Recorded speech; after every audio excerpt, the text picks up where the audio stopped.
Good day, my dear virtual tourists. My name is Jenny May Calimlim. On behalf of Nagpintas Travel and Tours, I would like to welcome you all to the world's most international and connected financial center, London, United Kingdom. London is the capital city of the United Kingdom. It is the United Kingdom's largest metropolis and its economic, transportation, and cultural center. London is also among the oldest of the world's great cities. With its history spanning nearly 2 millennia, London is situated in southeastern England, lying on both sides of the River Thames, some 50 miles or 80 kilometers upstream from its estuary on the North Sea. London's founding can be traced to 43 current era when the Roman armies began their occupation of Britain under Emperor Claudius. At a point just north of the marshy valley of the River Thames, where two low hills were sited, they established a settlement they called Londinium. The first definite mention of London occurs in 60 current era by the Roman historian Tacitus. During World War II, London suffered intense aerial bombardment by Nazi forces during the Blitz, a campaign from September 1940 to May 1941 that devastated the city. An estimated 43,000 Londoners died, and a further 50,000 were injured. More than 70,000 buildings were destroyed and many more were damaged. The Blitz failed to break Britain, however, and Nazi Germany abandoned the attacks. London's population shrunk by around 2 million following World War II, from a total of 5.6 million in 1891, for reasons that are common to all great cities of its type. In the post-war decades, inner London neighborhoods lost more than a third of their population. Apart from Big Ben and Buckingham Palace, London is famous for its status as one of the world's greatest cosmopolitan cities, with an incredible array of museums, shops, and restaurants. It's also known for its interesting history in regard to royalty, politics, arts, science, and architecture. Let us now explore the culture of London, United Kingdom. The British people have traditionally enjoyed social interaction relating to popular culture throughout the centuries. The theaters have long been well supported with entertainment ranging from music to drama and to comedy. In the 19th century, the music hall was the mainstay of the entertainment, offering all manner of acts from singing to acrobatics. The cinema is very popular, as are the numerous social clubs across the country. Music too plays an important role in popular culture and has been the forerunner in exports. The United Kingdom is home to the Beatles, the Rolling Stones, Adele, and many other artists who have made it to the world stage. Jungle, dubstep, grime, and other modern forms of dance music also originated from the United Kingdom. Traditionally, music and social gatherings have been the cement in isolated communities over the centuries with dancing and singing. The Scottish and Irish Salad is a traditional social gathering involving Gaelic folk music and dancing either in a house or a larger venue. The Welsh people are known for their singing voices, and the Welsh Men's Choir is renowned worldwide. Art and literature have also played a focal part in the history of United Kingdom culture.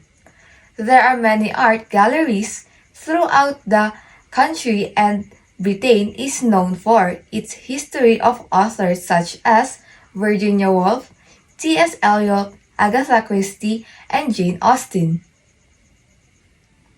Are you still with me, my dear virtual tourists?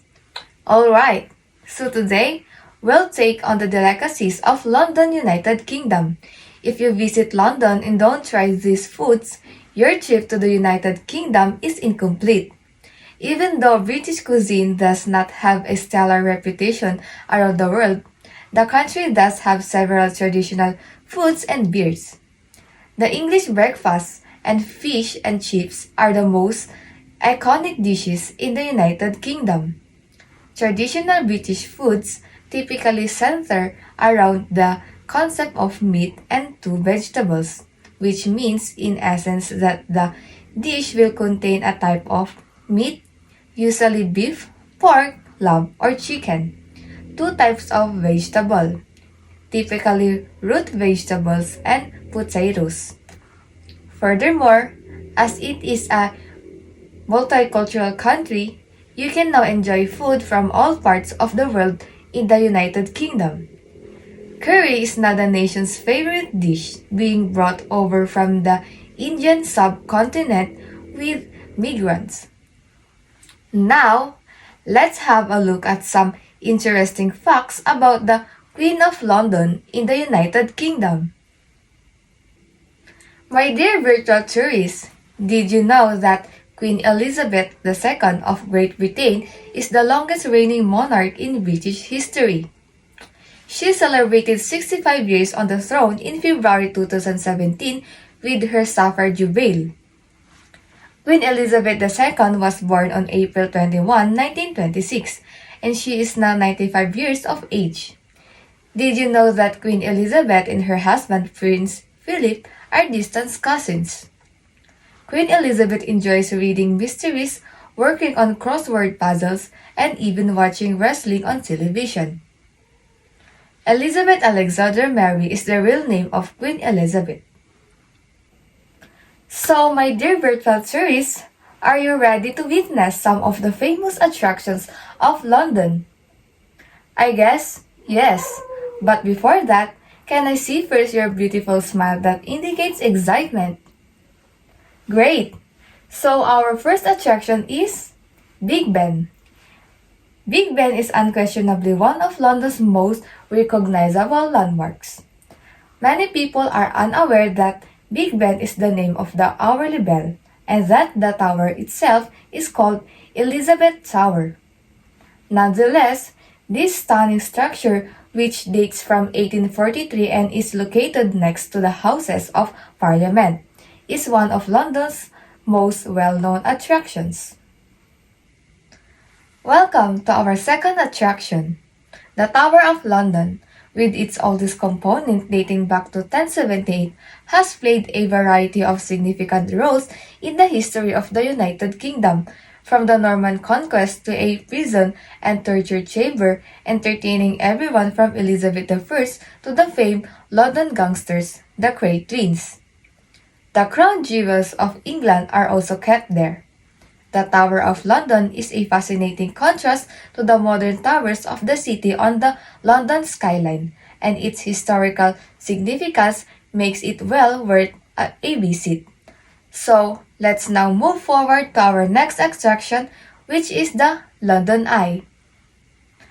Welcome to the London Eye. The London Eye is a relatively new addition to London's skyline, but it is nonetheless regarded as a true landmark on the city's skyline. Since its debut on New Year's Eve 1999, the London Eye, also known as the Millennium Wheel, has quickly become one of London's most popular tourist attractions and a symbol of the city. A trip to the London Eye is certainly worth it if you're visiting London for the stunning views of the city. Welcome to Tower Bridge. Tower Bridge has become an iconic landmark of London, and it is frequently mistaken for London Bridge. The seesaw-style opening of Tower Bridge, which was completed in 1894, has been the site of a lot of thrilling exploits. Visit the towers to discover more about the city's history, or take a River Thames boat beneath it.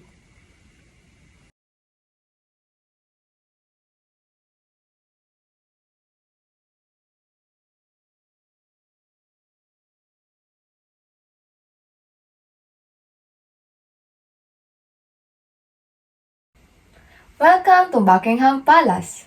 Of course, the United Kingdom is well known for being one of the few countries on the planet having a royal family.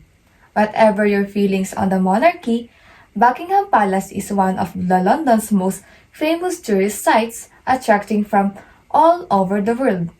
It is not simply the residence of Queen Elizabeth II, but also a site of architectural interest and a must-see for history buff. Welcome to the Houses of Parliament. London is also known for being the birthplace of a form of governance that has spread throughout the world, with parliaments founded on the principles of parliamentary sovereignty and the rule of law. In this way, London is regarded as the model for the majority of modern parliamentary democracies. Not only that, but the Palace of Westminster, where the United Kingdom's parliament is housed, is a stunningly beautiful and historically significant destination to visit. You can even go inside and observe the workings of the United Kingdom Parliament. Welcome to Westminster Abbey. This massive building, which dates back to 960, has served as a constant reminder of the city's and country's affiliation with the Christian Church from the country's inception. Westminster Abbey has hosted coronations and royal weddings, including Prince William and Kate Middleton's, as well as the funerals of Princess Diana and Charles Darwin, and is the final resting place of Sir Isaac Newton and Charles Dickens, two of London's most famous brains. Welcome to our last attractions, St. Paul's Cathedral. St. Paul's Cathedral, which stands on the highest point in the city of London and towers over the skyline, is one of London's most stunning landmarks.